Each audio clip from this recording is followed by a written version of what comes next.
Hello, হ্যাঁ সঞ্জয়দা বলুন। হ্যাঁ, আপনার ছেলে নেট কোয়ালিফাই করে গেছে?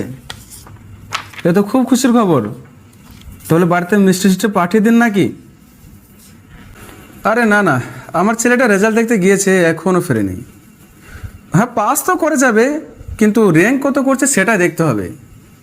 আরে ওই তো চলে এসেছে, আমি আপনাকে পরে ফোন করছি, ঠিক আছে? বল র্যাঙ্ক কত আসলো?